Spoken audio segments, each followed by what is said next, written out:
Good afternoon, everybody, and welcome to this session on Indigenous values in restoration. I'm Jerry, and I'll be managing this session. We'll kick off with the first presentation, and that's Damien Cook.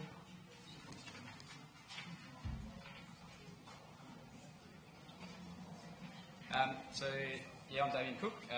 This is Laura here. Laura was actually supposed to be giving this talk, but unfortunately she hurt her back and couldn't fly up, so I'm filling in. So just to start by acknowledging the country of the Yaraga people and any elders who might be present, and also acknowledge the elders of the Barappa and any elders or people who might be in the room. So this is a project in Victoria. And you can see there's a whole lot of dead trees here, and I'll explain how those trees died and what the project was all about. But I'd like to start off sort of on a global scale and basically just remind everyone that loss and degradation of wetlands is a global issue.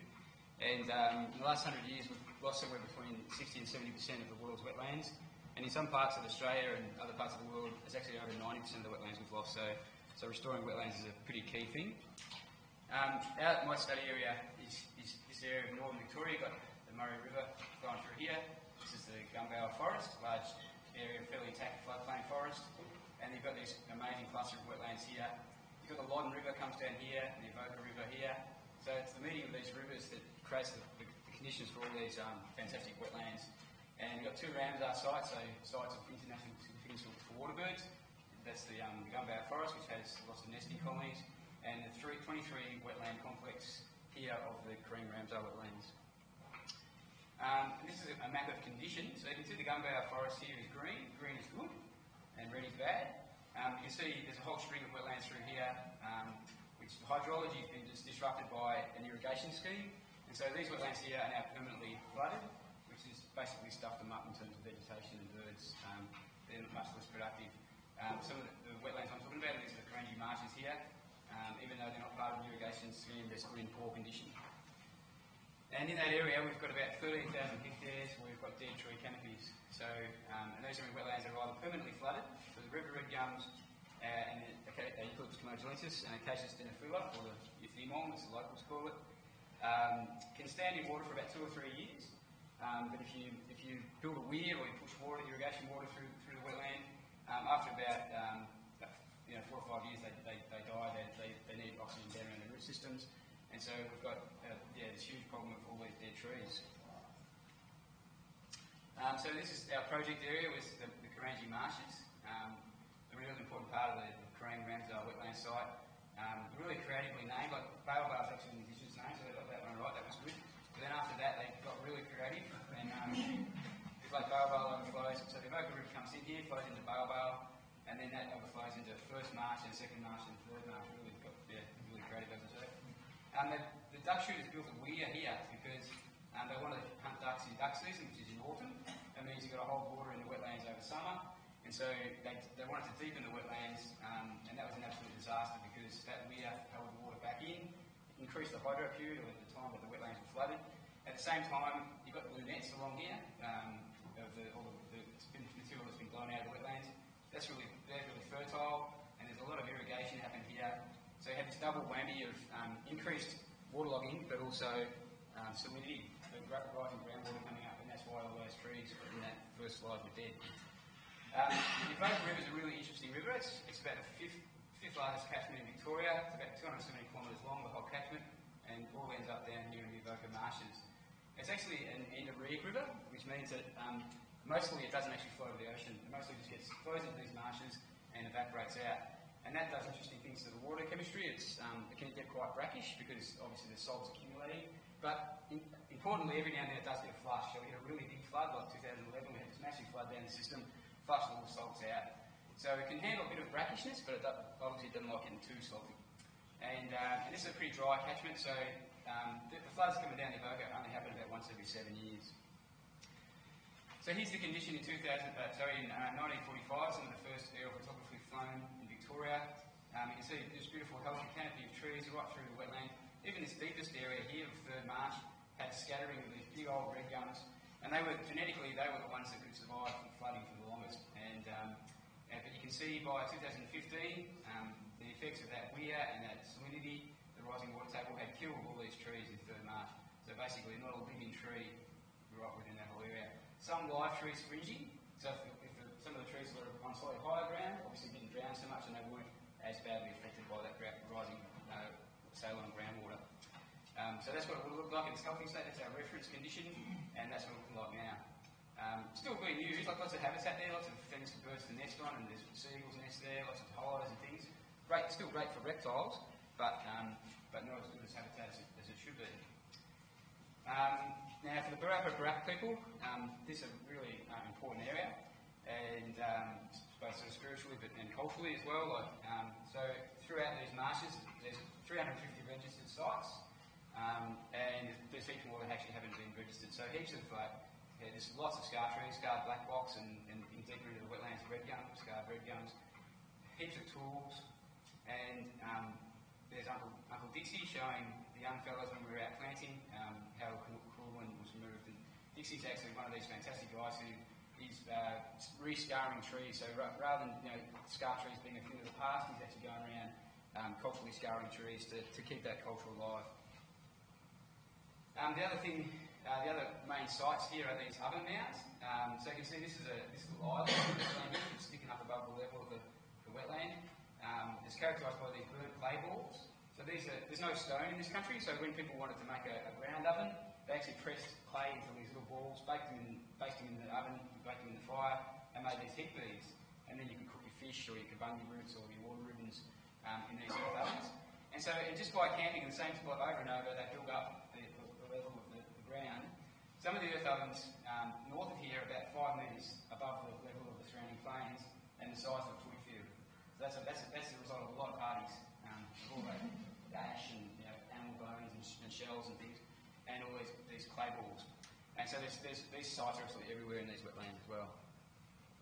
So, and why were they camping there? Well, this is the productivity of these wetlands. We did some bird counts. We had a flood in 2016. Those flood waters are still receding, or still drying out from the wetlands. But in March, we counted 48,000 birds just in the two wetlands that were still holding water. So there's incredible diversity, about 74 species of birds, including 12 threatened species. So a really important site. This is why it's a Ramsar wetland. Heaps of diversity, heaps of threatened species. More than 1% of some of those species were at this site. And including things like migratory waders. So all these guys who, as the wetlands dry, get this really, really rich mudflats, and things like these migratory waders who fly 15,000 kilometres up to Siberia and Alaska to breed. But they don't like winter, so as soon as winter hits, you wouldn't like winter in Siberia, it's pretty cold. So you fly down to Australia and have your summer holidays down here, and then fly back. So they're a bit sort of jet setter kind of lifestyle. But they come down and they're fattening themselves up on these rich food sources, ready to fly back into to the northern hemisphere. And then that first picture I showed with all the birds, a lot of those were actually freckled duck. Freckled duck are an endangered species in Victoria. There's probably only about 5,000 to 10,000 freckled duck in the world, and we had about 1,500 of them in the Koorangie marshes earlier this year. So from an ecological point of view, it's really, really significant. And freckled duck are actually more closely related to a swan than a duck, and they eat a lot of aquatic vegetation, and that's what vegetation is like when the marshes are flooded without too many carp. So the last big flood we had, the floods went all the way down and joined up with these wetlands with a heap of carp, and the carp swam upstream and totally destroyed the vegetation. This recent flood we had didn't go as far as those wetlands, so the carp didn't invade. We had this fantastic growth of this aquatic vegetation, and that's what supports the biomass of birds.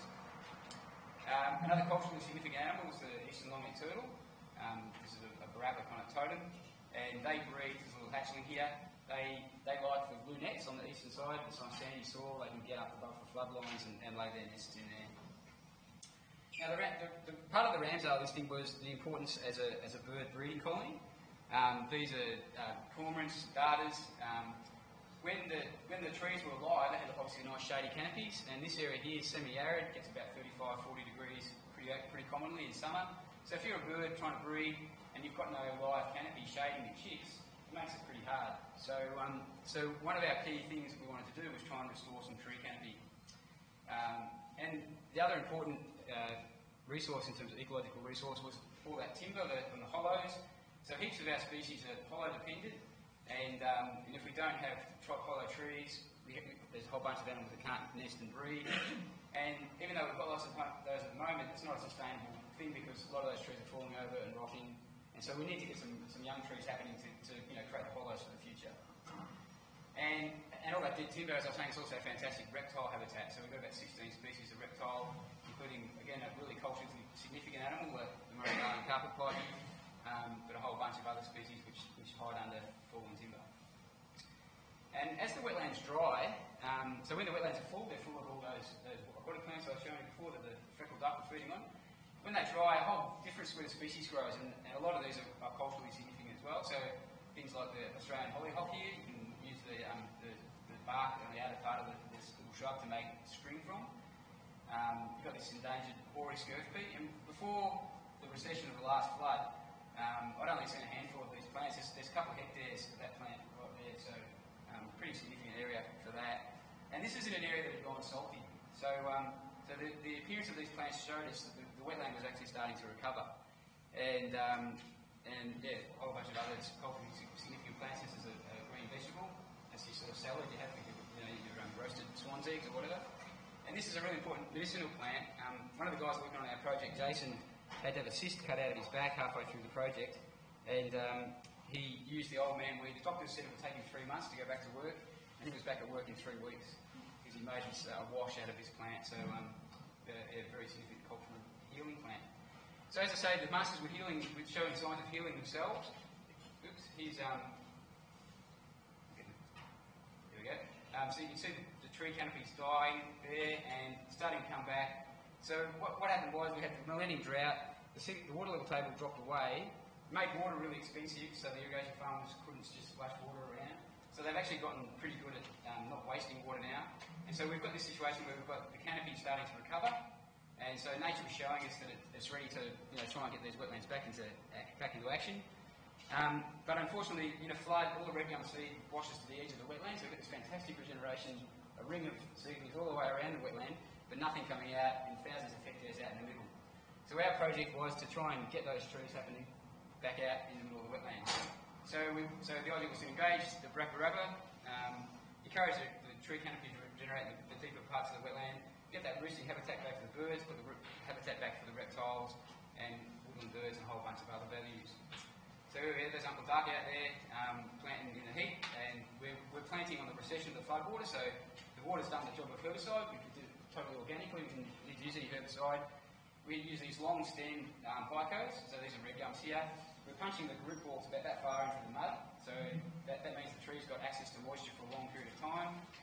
And we did it in stages, so as this part of the wetland dried, we planted around there, and then we worked our way into the centre of the wetland. And there were actually some naturally treeless areas, which we obviously didn't plant. And we got this fantastic response from the trees. We did a whole lot of soil testing before we did this, obviously, just to make sure we weren't going to, be trying to salt and kill the trees again. And our trees are just growing absolutely fantastic. We've got fantastic growth rates, in fact. And when those trees grow, we planted out about 1,000 hectares, with about 11,000 plants, trees and red gums and emong. And when all those grow, there'll be restored habitat for these rare woodland birds, and we'll be sucking thousands of tonnes of carbon out of the atmosphere. We're also working on other projects to restore underground, so the ground layer diversity and food plants like nardoo and water ribbons. So the project was coordinated by the North Central CMA, funded by the Australian Government. CMA happy to coordinate it because it aligned with the river health strategies and things. And so they coordinated the project. There's Laura again, so she's the one who's supposed to be giving the talk. But anyway, the project employs 16 traditional owners. We've got the local nurseries to grow all the trees. And as I said, we've planted 11,000 emong and red gum. And so people were employed for over 1,500 hours of work. We've got 5 flat tyres, we've got 3 cars boiled, we've got 1 car stuck up on a stump, and we saw some really big ground snakes. But this is the results we got. This is about 6 months after planting. That tree is almost as tall as Uncle Duck. Uncle Duck's only about that tall, so it's still pretty good though. And we were planting in the heat of summer because we were following the water down. We were sort of dictated by the heat of when But the positive aspects from the Barapa point of view, obviously they got employment, but there was an opportunity for the older people, there's Jason, the guy who was back with the old man Lee, to pass on some of that knowledge to the younger crew, Budge and some of the other guys here. But also just an opportunity for them to spend time together on country and observing plants and animals and cultural sites and passing on knowledge. Things to be improved, we could do them with a few more spare tyres because we popped a few out there. But the other thing was, yeah, the Barapa should have probably been involved more in the early stages of the project. So that's it. So thanks very much.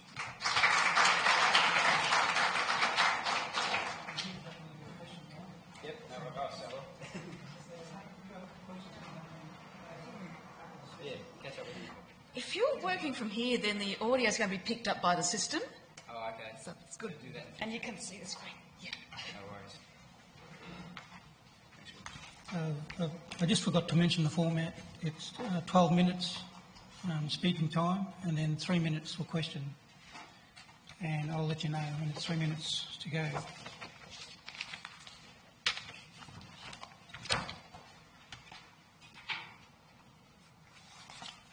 The next speaker is Richard Witehira, and he's talking about acoustic recording to monitor bird songs after aerial 1080 operations from an Indigenous Maori perspective.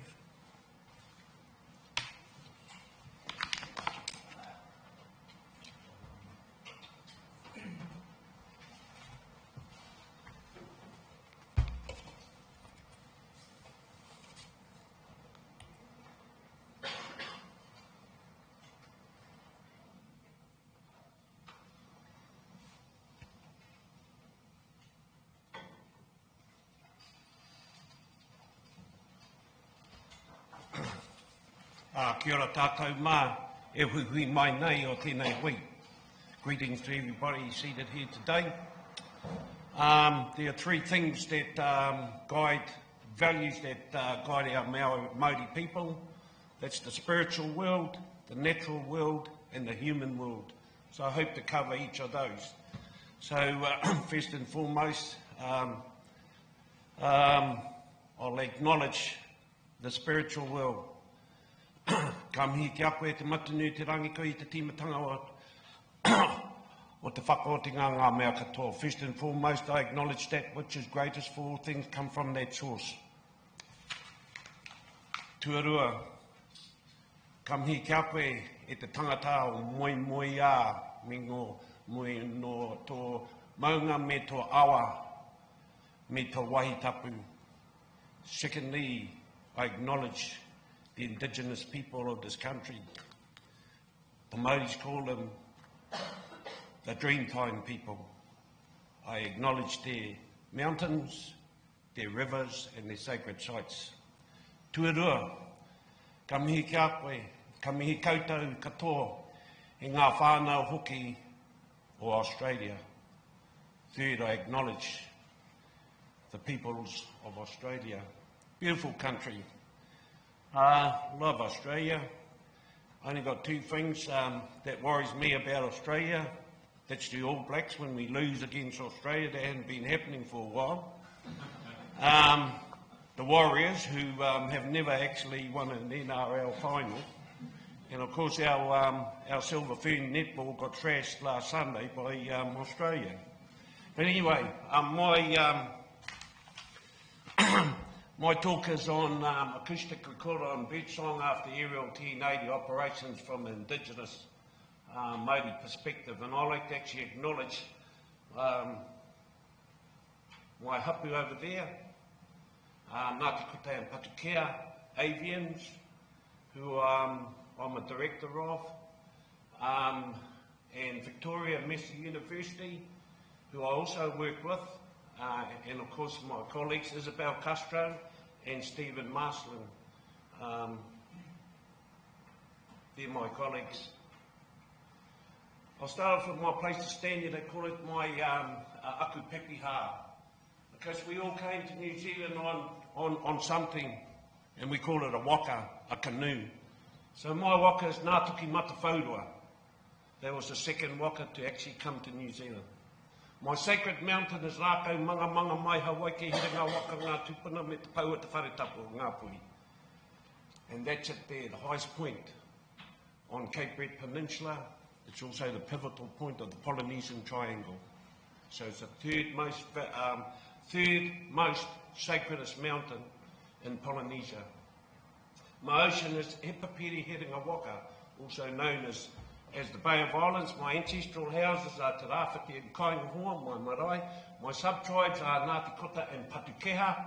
My tribe is Ngāpui Nutunu, which is the biggest tribal group in Aotearoa, New Zealand, but also Tātai or genealogy into Whakatoia, Tainui. And my ancestor is Kupe. On a direct line to Kupe, was the first human to arrive in Aotearoa, New Zealand. So, I have 4 children, 9 grandchildren. My partner is Isabel Castro. She's an associate professor in wildlife ecology at Massey University, and she inspires me to do a lot of work I do today. I was a soldier for 22 years, and actually it was the army who saved me, because I was on the rocky road to joining the gangs when I was a young fella. But my grandfather and my father were soldiers in the First and Second World War, and I took up that road, and it saved me. Then I was a Department of Conservation, what they call a threats ranger, dealing with all threats in the conservation estate. And I transferred to what they call the Maori branch of the Department of Conservation, Ngā Whenua Rāhui. And I was a field instructor, teaching my people how to undertake pest control to what they call the best standards. And later on I became a auditor for pest control contracts within the Department of Conservation until my retirement last year. Now I work with my partner and others in many conservation related projects and with the Maori people. One such project is the Avians program. Okay, this is what's happening in New Zealand. 80% of native birds and 78% of native reptiles are being driven to extinction.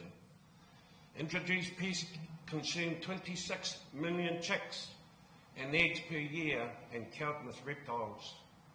Possums, from Australia mind you, brought over in 1835. I'm actually wearing a possum jersey, it's a bird. They chew through 20,000 tonnes of leaves every day in New Zealand. And they also transmit bovine TB. Deer and pigs, they destroy the plants in the forest. But it's also a good food source for our whānau back home, for the Maori people, so we manage the deer and pigs, we don't eliminate. Stoats, ferrets, cats, dogs prey on our native species. Rats and mice prey on our native species and seeds.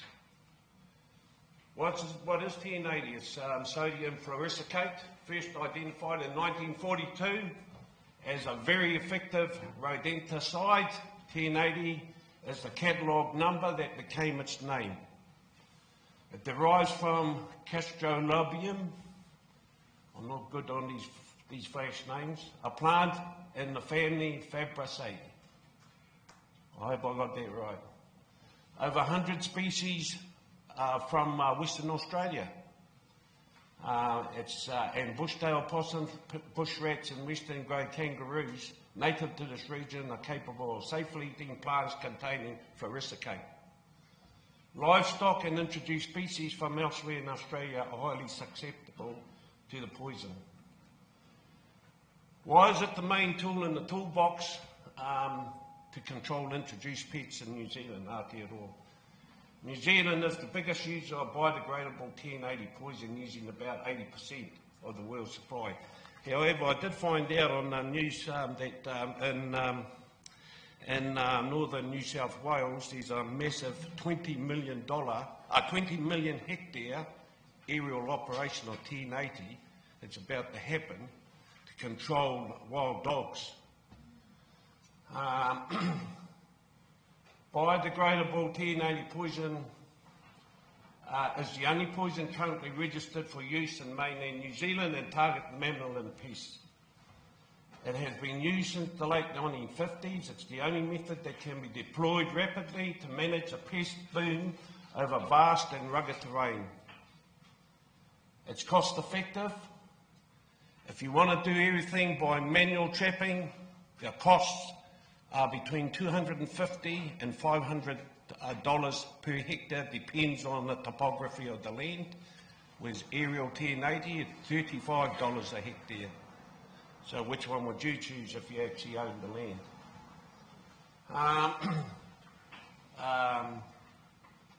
And it presents very little risk to the environment. It actually breaks down quite rapidly. In actual fact, it breaks down within 24 hours. Myths about 1080. 1080 is very, very controversial in New Zealand. In actual fact, 2 weeks ago, they had a big march on Parliament. They want to stop it because the government's got a big plan, $80 million to actually do massive airdrops to stop the decline of the forest over there. The forest goes silent after 1080, and the guy Roland Bomas at Victoria, when he done his PhD paper, thesis, disproved that. 1080 poisons water. It rapidly breaks down, and in 3,500 samples recently taken, only 6 have been above 2 parts per billion. The acceptable amount a human needs to drink is 60,000 litres in one sitting to have 50% chance of being poisoned. Secondary kill from aquatic animals. Well, that's another myth. You can feed eels for days and no secondary poison from eating them. They secrete really quickly. Huge mortality of dogs, that's true, it's really deadly for dogs. And the dogs do die a horrible death. However, statistics, only 3 dogs have been killed by 1080 last year, compared to 10 by poison algae in our polluted waters, and many more by cars. Deformed babies, low fertility, that's all this rhetoric going around. Rubbish, it's never been scientifically proven. What are we doing to help Maori understand and accept 1080? We empower Maori to apply kautiakitanga, which is guardianship. Guardianship was actually stripped from our people under the Wildlife Act in 1953. It's sad in actual fact. Well, my father, he was an expert in the forest. And he used to take me and my brother to do all sorts of bad things like shoot pigeons, but he knew how to manage the wildlife. And at a stroke of a pen, we were removed our guardianship. Employ Maori to carry out pre and post monitoring. Maori have to, because a lot of the national parks in New Zealand are now being handed back to the Indigenous people. And they don't have the knowledge. They don't have the skills. So we need to actually employ them to actually find out for themselves that the tools in the toolbox they can see for themselves. Intensive consultation for and by Maori. Once upon a time was the white fella that used to do all our consultation. And we used to get confused. We have a better way of communicating to our own people, and it works well. Engage with science and scientists. A lot of Maori have a great fear of science. They have great fears because they don't understand science.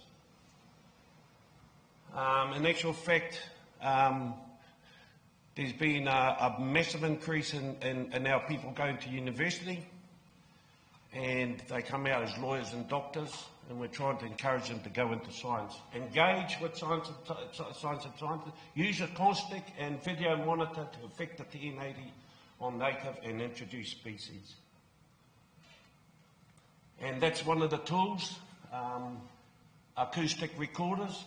We lay them out on a grid like so, and they're out there for 6 weeks, and we pull them out and take the chips out, and we decipher what's on the chip, and we can tell what's out there, the pest as well as the birds.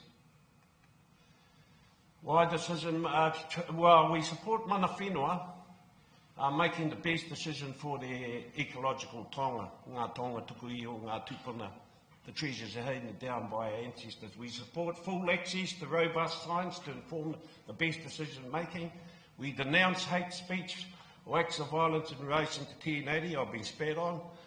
I've been threatened my life. My home's been threatened to be burnt down. It's all rubbish, of course. They're keyboard warriors, but that's what happens. We promote well-being of maintenance of native above introduced species, and we support Tianati because it's cost-effective and does the job. Tianati has turned our Indigenous forest around, and that's a fact. Lessons learned: use technology has removed many myths, like, for instance, forest is silent after 10. Have faith in science. And our people are slowly starting to have faith in science. Intensive consultation, in particular with Indigenous people, to base their decisions, that they base their decisions on emotional facts, not scientific facts. And that's a problem with our people. And we're used as a firing the bullets, because Maori are a very, very powerful voice in New Zealand now. Work collaboratively, and last, be silent and never give up. And those are photos of my cousins that I've trained to be able to do the work. So I'd like to actually finish off, because it's a Maori custom with my talk, to sing a song and to acknowledge my ancestors and come back to the living. So this is my song. E papa, wai ahi tāku nei ma, ahi tāku nei ma, ahi tū te roimata, hi ue, e ka mate ahau, e hine hoki mai ra. Apiti hono tāta ai hono, te hunga mati ki te hunga mati, ko whetu rangitia. The dead I acknowledge, the dead I leave with the dead. They are now stars in the sky. Apiti hono tāta ai hono, te hunga oro taunei. I come back to us, the living. And I'm very grateful for the opportunity to be able to come here and present a presentation on behalf of my hapu, my Maori people, and my country, New Zealand. A te nā koutou, a te nā koutou, a kia ora tātou katoa. Thank you very much.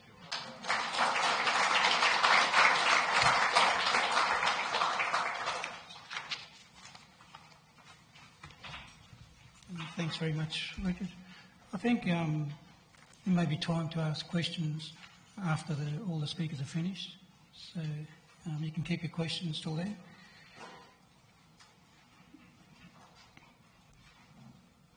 For the next speaker, we have Phyu.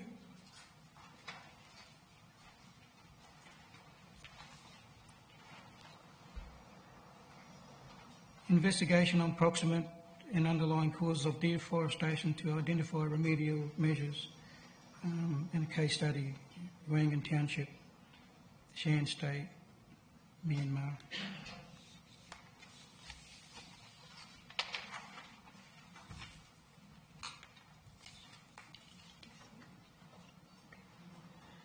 So, good afternoon, and thank you very much for coming here at this event.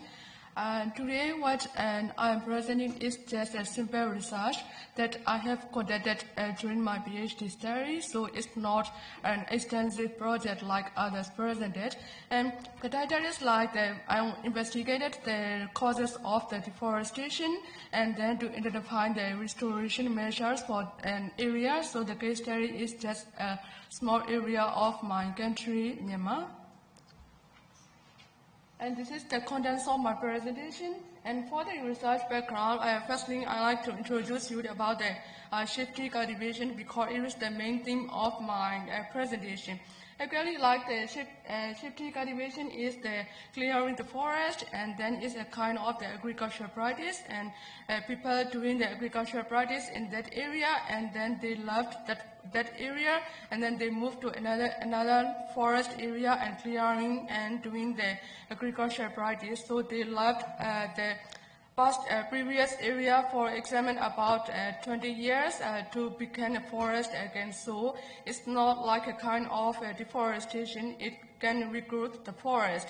So but And nowadays, the shifting cultivation landscape transformed to other land use types across the globe because of the lack of the land area and also the population increase. So there are many transition patterns of the shitty cultivation. They mostly change to like the fruit trees and sedentary farmlands like paddy rice and the forest plantations and the pasture land and sand area, protected areas, etc. So for these transition patterns, it has deposited impacts for the people. It is like the people have the higher cash income, and also they can reduce their workload, like they can reduce the clearing of the forest like this.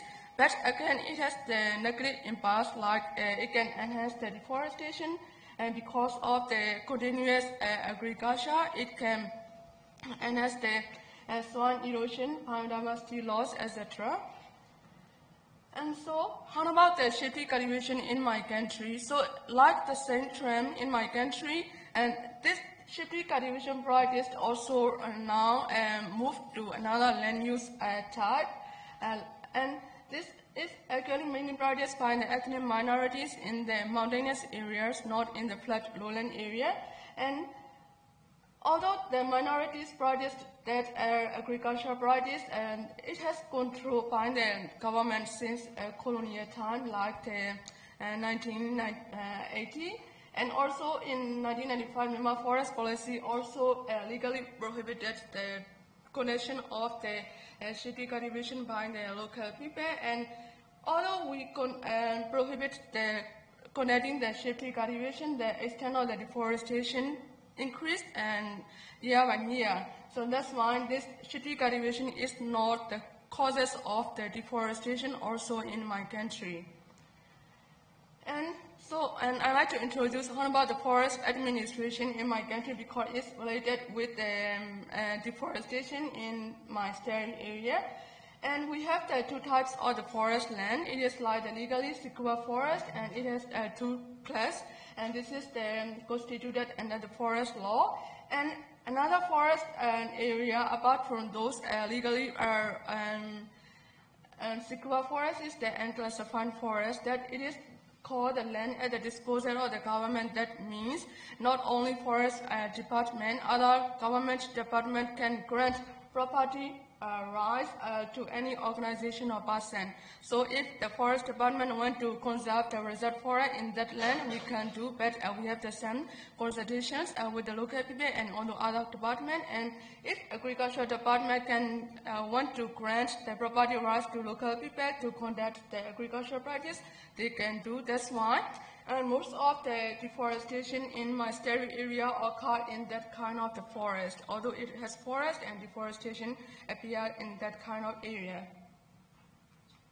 And this is the study area. Actually, this is the Myanmar, and when we talk about the what is Myanmar, and everybody confused what it is. Actually, it is in the Southeast Asia, and it is located between the China, near the China and the Thailand. And this is the location of my study area. It is located in the eastern part of the Myanmar, and it is the mountainous forest where shifty cultivation has been practiced 6 and many years. And this is the political and historical background of that area. In 1988, you have the political instability, and then across the country, deforestation accelerated because of the stability of the politics.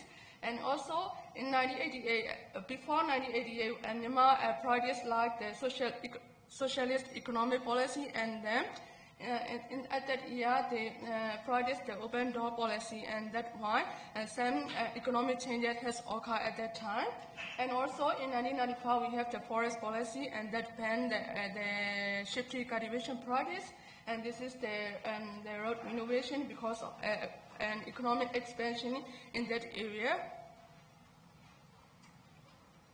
And so this is the objective of my study, is that to find the external land use land cover change, and then to clarify the expansion of the crop land area, because it is one of the main reasons of the land use land cover change in that area. And what about the remedial measures of that problem?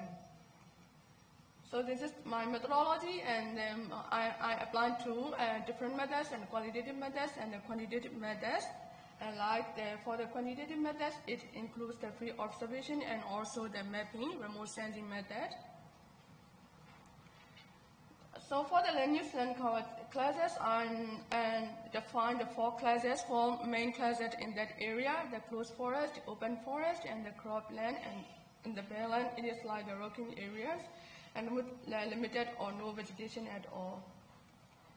So this is the result of my mapping, like the remote sensing method, and this is for the 1988 because of the interview.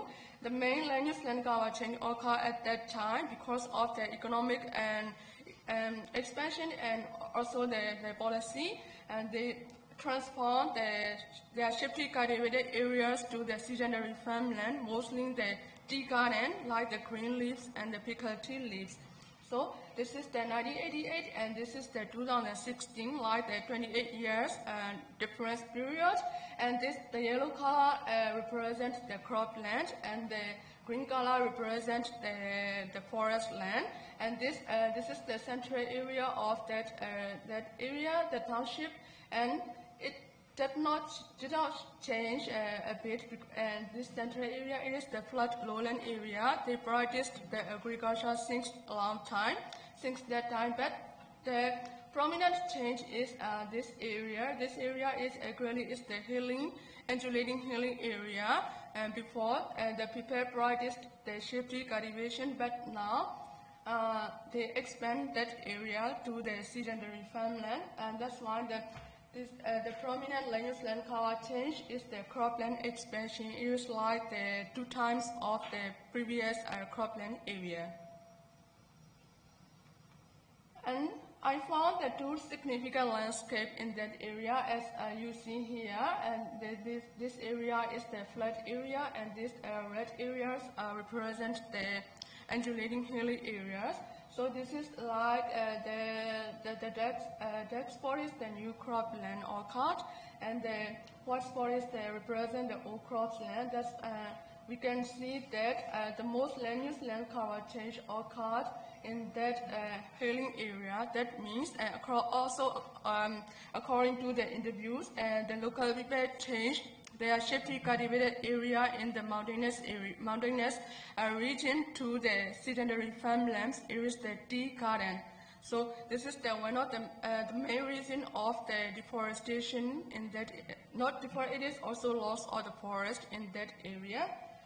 So 2 types, and the old cropland dominated is the relative flat area, and the undulating hilly area is the new cropland occurred. This is because of the expansion of cropland mostly occur in that area. This the new cropland occurred. They clear the forest, and then they establish the tea garden in that mountainous area. So deforestation mostly occurred in that region. And this is the flat lowland area where they conduct like the paddy fields and the permanent agricultural land in the flat lowland area. So it did not change much in that area. So, and when I see the whole research, and it is just a part of my PhD research.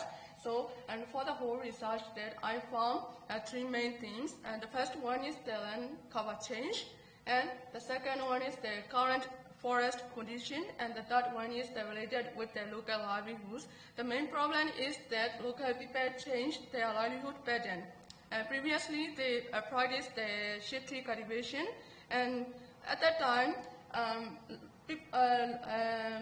population also decreased, and also population also less, and also they have enough land to cultivate the shifty cultivation. But now population increased, and then they need more land, and then they occupy all of the shifty cultivated area and change to like the sedentary farm. That means that at first they convert like the 10 times of the agricultural land from the forest to the agricultural land. And this is they change shifty cultivation to tea orchard, and then what can impact on the land cover change is that they expand the tea orchards. From this land cover change, from the forest to the cropland, and they have impact on the local people, like the slope erosion and also limited water resources, because these forests are the mountainous forests, and it's very important for the water spring sources. And when there is no forest, they have the limited water resources. It can impact on the local people. And what about the impact of the land cover change on the forest conditions? It's like it can happen the forest isolation because of the agricultural expansion, and it can have impact on the forest, the deforestation, completely loss of forest, and also because of the tea orchard, and the local people needs a lot of the firewood, the firewood, to process their tea leaves, because they sell the tea leaves in the form of the dry tea leaves. So this is impact on the forest condition, and then it can have the forest degradation, because they collected the firewood not only for their subsistence uses but also for their commercial uses. That's why the problem there is the deforestation and the forest degradation. The underlying factor is like the political factors, like the local people and the government ban the shifty cultivation, and also from the agricultural department side, they want to expand their agricultural area. They have their targets of how much area of the agricultural land should they expand. So, and they provide the land use certificate to the local people for the agricultural practice. And so it is also the political factors, and also economic factors is like the local the market of the tea leaves is expand and in our country, and they got higher income from the tea gardens, and then they want to transform their forested area like the fallow forest during the period of the shifty cultivation to the tea gardens. So the underlying factor is the political factors and the economic factors, and then that's why now the problem is the deforestation and forest degradation in that area really happens, and then they have the limited water resources and limited the forest resources there. So what can we do to solve that problem? So this is the policy implications, and I recommend to change that area as a case study to support the restoration program of my country.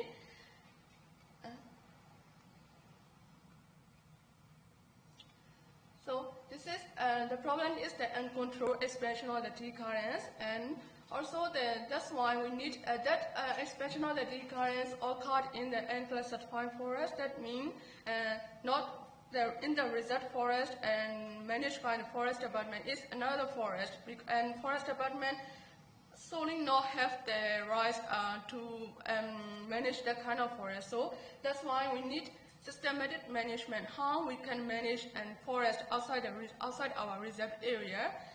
And then so for the agricultural land, we cannot neglect livelihood of the local people, because the agricultural practice is their livelihood. That's why, like the zoning system, this is like for the agriculture implementation, and that areas are the forest conservation. So it is a kind of solution maybe. Like the development progress, because and in my country the electricity is not enough for the whole country, and even in the urban area. So there is almost no electricity support in the rural area. So how can we improve the energy sector? Maybe solar or wind energy system or like this. So we need to support the development progress to improve the energy sector. It is because the fuel collection is very important problem of the deforestation in my country. And also technical support for the tea leaves production, because from the conventional methods to more energy saving methods, they use firewood a lot. So overall, I recommend the integrated land management system, not only forest management, like the landscape management approach is mandatory in that kind of area. So thank you very much for your kind attention.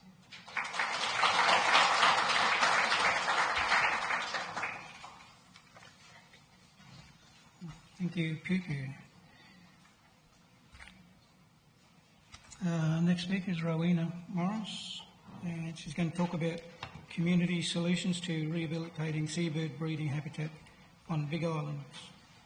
Five Islands Nature Reserve.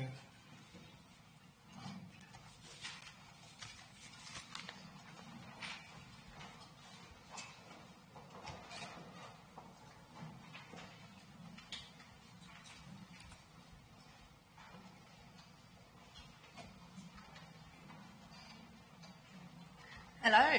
I'd like to acknowledge the traditional owners of the land we meet on. I'd also like to acknowledge the Dharawal people they look after the Booirodoong Island as their traditional land.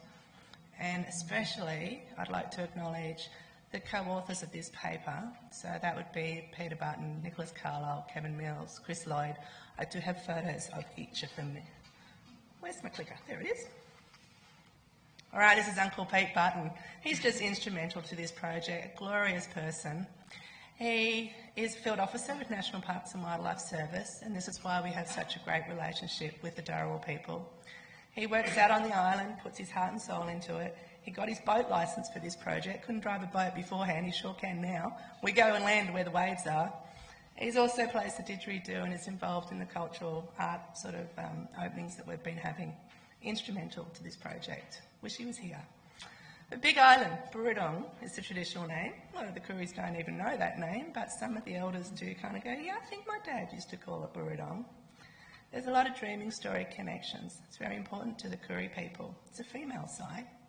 It's really close to Wollongong. It's only 500 metres off the mainland. It's only accessible by boat. There's lots of sharks in between. They're only juvenile, they say. 3.5 metres will steal the flipper off you, but still, I don't want to swim with the sharks. There's no electricity, there's no water, but it is home for the wildlife. You feel like you've walked into a David Attenborough documentary. The birds are just gorgeous, particularly over the summer months when they're nesting. So yeah, it's not very accessible. We land on a little beach. The rest of it's pretty wavy, pretty tricky to land. It's a nature reserve, so it is there for the fauna. It's not there for people to land on. The reason being is these beautiful little seabirds. We have little penguins, shearwaters. We've just got the petrels back after 50 years. They burrow underneath the ground. They dig holes underneath. And with the shearwater, it lays 1 egg per year.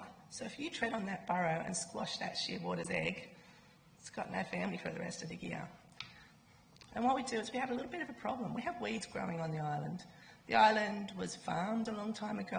It's had fires. It's had mining. It's basically been desecrated. And it's now covered in coastal morning glory, also known as marla minute because it grows so quickly, and kikuyu grass. The picture there, well, kind of comes up to your thigh. They're kind of rigging it a bit there. They're bending down. But this grass and kikuyu grows over the top of the seabird habitat. So we end up getting the birds trapped in the burrows, and the whole family will get trapped.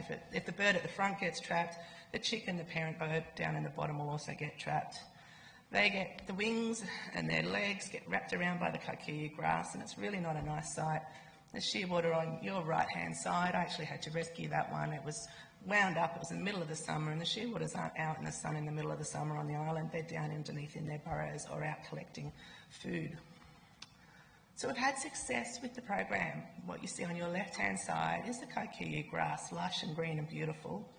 We bring in the helicopters and spray it, so we have a little bit of help from a big bird. And we spray it with glyphosate, treat it, and then we let it molt for a year. And that's what you can see on the right-hand side. All those holes are shearwater burrows. They can now get into their burrows. Now, you know, like the cooking shows, voila, here's what I prepared for you before. Well, this is what we're trying to achieve. This is site 2, which we have achieved. This is over 2-3 years worth of planting now. We've got Lamandra species growing. It's a mat rush. The little penguins can nest in between this. It's the ideal habitat. And we've got these ideas from Montague Island and Mutton Bird Island as what sort of habitat we're looking for. So this is what we'd like to achieve across the island. You can see the blue area, that was area 2 where I showed you the picture. Area 1, we learnt a lot in that site. We had Biram working with us. We were a bit too tender and gentle about walking on potential burrows. We didn't do enough spot spraying. So we've been learning as we go. And then we had a big hit out with area 3, 5 and 6. We sprayed them all at the same time, we planted them, and somehow we've managed to pull it off. Stand by for the next 2 years, we'll see how well it grows. But our secret has been having Biram Nuri, the environmental green team, working with us, as well as a lot of volunteers.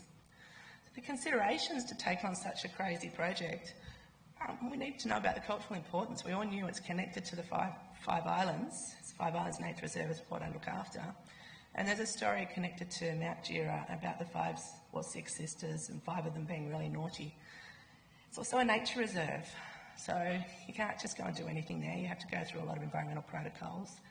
Government don't really like talking time frames longer than 1 year, really. Restoring an island, it's 20, 30 years plus the next generation.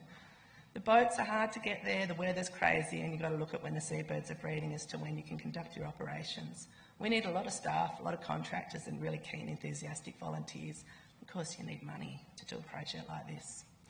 So the traditional knowledge, really lucky. I told you about Uncle Peter Button at the beginning. Well, he introduced me to Uncle Richard Archibald, and through the Illawarra Local Aboriginal Land Council, they made the Booirodoong team, and we had a welcome to country. So Uncle Richard, when I was there, Pete was like, you know, Ro, pick him up in the car and have a yarn. So we did. I picked him up in the car and chatted away. He's like, you've got to meet the Koorangie ladies, Ro. You know, it's a female site, it's really important. So word of mouth, taking time and talking to people, I got to know all the locals. And that's resulted in a beautiful relationship where we had an elders boat tour. We consulted with the local Darawal people right at the start before the project got too far in. So they were part of the process and part of the decision making. So we had a tour where we took them out on a boat, went around the island and chatted about how should we manage this island, what's the best approach to take. You can see Uncle Richard's smile on his face. They loved being involved. And one lesson I learned is you do need to document things. So we did take minutes from that day, and I still do go back to those minutes. Booirodoong, particularly the elders were like, you know, we want jobs for our younger people. We want employment. And Booirodoong has created employment. Admittedly, it's only casual employment because there's not a lot of work on the island, but it's moved to other projects on Mount Kira and other work with National Parks and Council. These guys here, they've got their CamCert certificates now. Well, TJ's just about got it, the one holding the penguin. And it's been a really good process for them to get into the workforce and move on. Another one of the ladies, Letitia's now moved to permanent work elsewhere. She was just gorgeous on the island, really helpful, really knowledgeable with the plants. Now I was talking about the Koorangie ladies, so Auntie Lorraine Brown and Auntie Narelle Thomas. They are wonderful artists, so we wanted to make a bit of connection with the people from Wollongong. So we got them to paint the 5 Island Dreaming story, and we put that on a bumper sticker for people. And we had an art opening where we got the local government people all along to actually learn about the project and about the connections and the Koorangie artists. And their artwork, it's just exquisite. This is one that they painted. So at the end of the financial year, I was like, can we buy this one off you? Because they need money, they need support. We need to work out ways that we can pay for knowledge, not just expect people to turn up and share their knowledge. This was outside of our project, but the ladies also did a storybook with the kids at Koorangie. We don't take kids out to the island because of the problems with pathogens with the seagulls, but we still want the next generation to know and be involved when they hit that 18-year mark.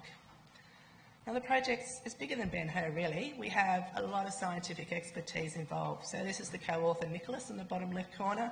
He's a seabird researcher, has magnificent information, and he shares it with the Booirodoong young people. They love having him out there. Kevin Mills, he's a local ecologist, Dr. Kevin Mills that is. He does the vegetation monitoring for us, so we're heading in the right direction. And it's like, Ro, we've got a new weed, we've got to get on top of that one. We've had some ex-SERA scientists come out and they look at the territorial birds, so we're looking at the ecology just not for the seabirds but for other species as well. And of course the media love it, so we get TV out there, we've had ABC radio out there, people are interested. Particularly when you fly a big helicopter in to help you with a project. You know, we're only talking $1,900 an hour, so it does cost quite big bickies getting the helicopter to help you. You couldn't do it without it. Like I've had my managers out there hand-weeding just to prove the point. It's a bit of fun, but at least I got them out there. But using a helicopter, there are quite strict environmental restrictions. We are limited by the wind, by the rain, and by, you know, where we set up our operations, and people need to be highly trained. So we spray the site, we let it mulch down for a year, and then we come back and plant. And believe it or not, there's no water there, so I fly water out there. That cost me $5,000. But this is the cone spray, the one on your top side. That can direct it directly to where we want it, whereas the other one on the bottom, that's a boom spray, and that covers a larger area. You can see spraying on the bottom, or on the top was before a spray, down the bottom is after a spray. See the cone at the bottom of the helicopter. We've also been working in with the universities. I love the picture on the top left-hand side. That's Dr. Sarah Hamilton. And they're setting the drone off, and it's the student Pollyanna doing her honours this year, and they're actually counting the lomandras that we've planted so we can work out the success of our planting, because it's, I think, over 22,000 plants that we've put in there now, which has been quite a huge effort over the last 4 years. We have 150 Friends of Five Island volunteers that don't all get out there. We run a ballot system because we don't want everyone trudging on the islands. But the Friends get ownership of the project, they meet the Booirodoong staff and they share knowledge. There's been over 900 hours per year where they're involved, and it has all different life stages. We have children who hear about it from their parents, then we have the students from university that come out, we have workers and we have retirees, and the retirees are really dedicated to the project. And they'll travel from overseas, from Sydney, and we have a lot of locals too. So the median distance is about 15 kilometres. Marine Rescue have been involved in helping us get out there. We have a big mothership that we go out on, and then we have a little tender so we can land. The mothership can't land on the island. Excuse me. And you can see Pete Button here pulling in the red boat. That's with a group from Menai Wildflower Garden who have been growing the plants. Booirodoong actually collect the seeds, which we then give to Menai, which then grow the seeds, which makes it a little bit more of an economical project. But Booirodoong are also now looking at making up their own nursery so they can grow the seeds and actually grow the plants for other projects up and down the Illawarra. We also use Intrepid Land Care. It's a young group of volunteers from 20 to 30 who are full of energy. Took them out for a weekend to do planting and they got 1,800 seedlings in on one weekend, which was pretty good going. They did whinge about being a bit sore the next day, which is something I have to remember with the visitors. It's an experience for them. We have a visitor book out there and it's lovely because they'll write their passionate views about the project and what they've experienced and how much they love being involved. It's not sort of a place that people can normally get to. So one of the really important parts of the whole project and a take-home message is that it's a community solution. It's not an individual, it's not just national parks. There's a lot of people that have been involved in doing the restoration on Big Island. We've got a long way to go. We're only halfway through and we are planning to do the other half, but it will be in little stages. The whole reason why we got in this situation to start with is there were big erosion problems on the island, and someone back in the 60s thought, woohoo, let's introduce kikuyu grass and that's going to fix the problem.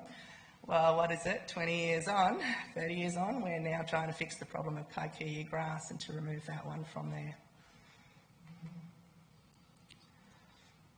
So I do need to acknowledge the granting bodies. We've had the Foundation for National Parks, Port Kembla Community Investment Fund gave us $100,000, likewise Environmental Trust Grant gave us $100,000. That's why we took on such a big area. I would normally do smaller areas because project maintenance is one of the big issues, and we're doing that through the community involvement with Booirodoong and the volunteers. Thank you.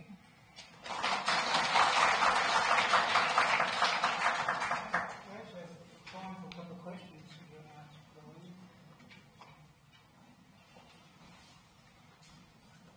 I'm interested in the drone monitoring. Use that to monitor momentum. Yeah, the first year we had Noel Rodas doing his honours and we're trying to get him to map the coastal morning glory and kikuyu grass. It's not quite so easy because the Commelina, which is a native that did come up, which we were dancing for joy about, has the same spectral analysis, which is the colour reflection, as the coastal morning glory. So we kind of have a weed, non-weed map, but have to be careful where we know the Commelinas come back up. Excuse me. Pollyanna, on the other hand, yeah, we've got her this year to actually count the lamandras that are on the island so we can see how successful our project is going. And similar to another speech that was done earlier on, we have the problem where if the lamandra's clustered, it comes up as a reading of 1 lamandra when it could potentially be 5. So she's still working on that. It's due to hand it in the next 2 weeks, so wishing her good luck at the moment.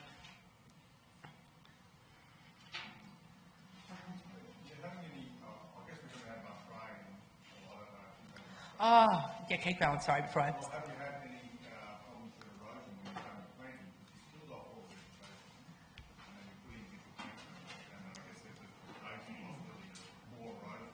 There is, and what's lovely with this project is we have a working group and lots of different specialists. Now, I'm not a specialist with my birds and plants, but I am with erosion. That's what I studied my PhD on. And the technique we've used is spray, mulch, and then plant. And the mulch is beautiful. It doesn't really mulch down after a year. We've still got the cover, so that's stopping us from having an erosion problem. And then after a year or two, when the plants grow up, that's when the mulch is finally going. Hunky-dory days, we've got no problem with erosion. That being said, on the northern slope, I am quite concerned how we manage that. At the moment, the mile a minute keeps growing back so quick we're not winning, but in a way I'm glad for that because it's stopping the erosion. So that's going to have to be are really, doing small areas at a time, because you take one step forward and you fall down 3 steps because it's so steep there. So erosion, it is an issue, and we're monitoring it very carefully. We have to do a review of environmental factors before we start anything in a nature reserve. They're quite strict on what we can and can't do.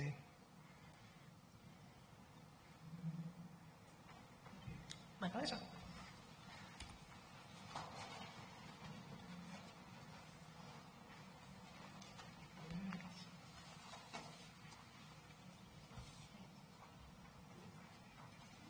Kamal Melvani. Thank you. So the next speaker is Kamal Melvani. Forest gardens are a financially sound land rehabilitation model. Thank you.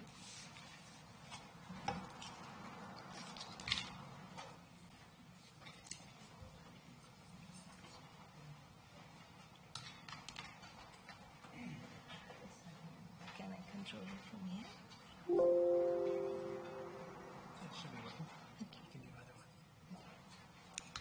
Ayubowan, which in Sinhala means may you live long.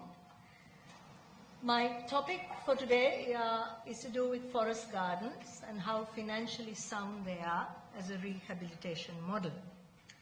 Forest gardens, tropical forest gardens, are tree dominant, agro-biodiverse, ancient, 3,000 or maybe 5,000 years, provide food, medicine, fuel, wood, timber and income, used widely in land rehabilitation, and are a land use among other land users in the on-farm component of farming enterprises. Other land users, I start with a young forest garden that's about 18 years old, an old forest garden, 108 years old, paddy, Chena or Sweden agriculture, cash crops, in this case Dioscorea alata or purple yam, and tea planted with Gliricidia as a plantation. All of these are land users in the on-farm component in a farming enterprise that is comprised of the off-farm and household components also. The off-farm component is where people are employed off-farm or could be from natural forest products, income, grants and welfare. So this is a diagram of a farming enterprise with all of these components. The challenges faced by farming enterprises in the reference year 2012-2013 in Sri Lanka are increased household needs due to economic liberalization, a mobile phone, a television, extreme climatic events due to several recurrent El Nino events and rainfall variability, shrinking land and water resources, and increased animal pests as a result of habitat loss. Sri Lanka has less than 8% under natural forest cover. A big problem for us is the monkey.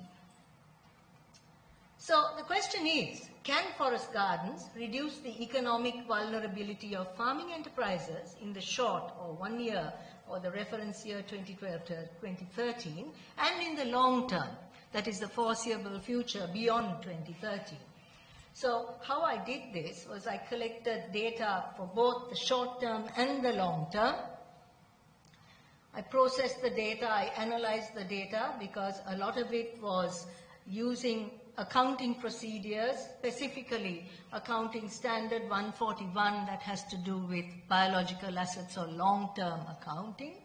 And I selected the intermediate agroecological zone that is between the wet and dry zones in Sri Lanka, and there were 85 farming enterprises in 9 locations. So a fairly big study. The results from this study, I'm going very fast and because it's complex and I have only 12 minutes. I looked at the results again broken down into short and long term with the 2 perspectives of on-farm and enterprise. In the on-farm situation, I looked at income, expense, the value of household consumption, the value of household labor, food self-sufficiency, profit, profitability, and financial efficiency. And certainly, on-farm income was highest in forest gardens, 73% compared to all other land users. Expense was also highest because of household contributions of labor, 58%. of the income, the value of the food and fuel wood that the household consumed was more than half of the total amount of income. The value of household labor was 69%, or certainly more than half of the expense. And the self-sufficiency of food and fuel wood. So households were provided with more than 1/3 of their total value of food from these wonderful tree-dominant situations. Excuse me. From the enterprise, where profit was concerned, forest gardens were the most profitable land use of all land users, 49% profit. The profitability or profit per meter squared was also the highest in this land use, and they were the most financially efficient, which means their income was greater than their expense. From the perspective of short-term enterprises, I looked at income, expense, and profit. There again, forest gardens made the most amount of, from the on-farm component, profit. Off-farm income was higher because household expenses are high, as seen in the expense chart. Forest garden expense was only 7% of the entire enterprise expense, but household expenses were the highest. And what expenses were high? The expenses mainly for children's education was the highest expense. This is in any rural situation, in any tropical country. This is the situation. And if you look, however, at the profit that the farmer made from his forest garden, as opposed to the profit that he made from all his livelihood strategies, from the entire enterprise, the average mean profit from the forest garden was higher than that of the enterprise. It differed in different locations, but as a rule, it was higher.